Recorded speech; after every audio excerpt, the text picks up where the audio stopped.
ഞങ്ങൾ വളേക്കാപ്പ് ഇവന്റിലെ കുറച്ച് അധിക വിശേഷങ്ങളോട് ഈ വീഡിയോയിൽ ഷെയർ ചെയ്താലോ. ടോട്ടലി ഒരു ട്രഡീഷണൽ വേലായിരുന്നു സെറ്റ് ചെയ്തിട്ടുണ്ടായിരുന്നത്. ഡെക്കോറും ഞങ്ങളെ ഡ്രസ്സും അങ്ങനെ എല്ലാം. അതോടൊപ്പം തന്നെ ഞങ്ങൾക്ക് ഒരുപാട് കോംപ്ലിമെന്റ്സ് കിട്ടിയിരുന്നു ഞങ്ങളുടെ വളേക്കാപ്പ് ഇവന്റിലെ ഫുഡ് അറേഞ്ച്മെന്റ്സിനെ കുറിച്ച്. ഒരു ടെൻഷനും ഇല്ലാതെ നമ്മുടെ ന്യൂ പാലസ് കാറ്ററിംഗിലെ ഉനൈസ്കാരെ ഞാൻ ഏൽപ്പിച്ചോണ്ട് എന്റെ ഗ്രാൻഡ് റിസപ്ഷന് കിടിലനായിട്ട് ഫുഡ് അറേഞ്ച് ചെയ്തിട്ടുണ്ടായിരുന്നത് നമ്മുടെ ന്യൂ പാലസ് കാറ്ററിംഗ് ആണ്. എല്ലാം ഒരു ട്രഡീഷണൽ വേയിലായിരുന്നു കേട്ടോ. കാറ്ററിംഗ് ബോയ്സിന്റെ ഡ്രസ്സ് തൊട്ട് സെർവ് ചെയ്യുന്ന പ്ലേറ്റ്സും എന്റെ ഇവന്റിലേക്ക് അത്രയും ബ്ലെൻഡ് ആവുന്നുണ്ടായിരുന്നു ഈ ഒരു അറേഞ്ച്മെന്റ്. ഇനി നമുക്ക് ഫുഡ് മെനു നോക്കിയാലോ. Let start with the star of the show. ഈ ഒരു ഹാങ് ചെയ്തിട്ടിരിക്കുന്നത് കണ്ടോ, ഇതാണ് അവരുടെ most famous sea food cocktail biryani. എല്ലാവരുടെയും ഫേവറേറ്റ് ഇതായിരുന്നു. സോ മെയിൻ സ്പ്രെഡില് തേങ്ങാപ്പാൽ പത്തിരി, കോയിൻ മുട്ട സുർക്ക, ബീഫ് കുഞ്ഞിപ്പത്തില്, ചെമ്മീനട, കല്ലുമക്കായി നിറച്ചത്. ഗ്രേവിയിലോട്ട് വരുമ്പോൾ chicken green pepper, beef mappas, fish coastal curry, veg kurma and also ബിരിയാണിയിൽ തന്നെ നമുക്ക് സീ ഫുഡ് കോക്ടെയിൽ ബിരിയാണി മാത്രമല്ല കേട്ടോ, കാശ്മീർ പനീർ പുലാവ് ഉണ്ടായിരുന്നു.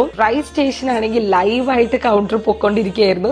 Chicken Afghani tawa, chicken Karachi tawa, fish masala tawa. So coming to dessert, fruit souffle, cheese creamy panna cotta, malai jamun and the list goes on. നിങ്ങൾക്ക് അറിയാലോ, ചാറ്റ് ഇല്ലാതെ എന്ത് നമ്മുടെ പാനിപ്പൂരിയും ബേൽപൂരിയും സേവ്പൂരിയും ഒക്കെ ലൈവ് ആയിട്ട് അവിടെ നിന്ന് ചെയ്തോണ്ടിരിക്കുന്നുണ്ടായിരുന്നു. ഒരു ഇവന്റിലെ മെയിൻ പാർട്ടാണല്ലേ ഫുഡ്. അപ്പൊ അത് നമുക്കൊരു ടെൻഷനും ഇല്ലാതെ ബെസ്റ്റ് ആയിട്ട് അറേഞ്ച് ചെയ്ത് തരും നമ്മുടെ ഉനൈസ്ക.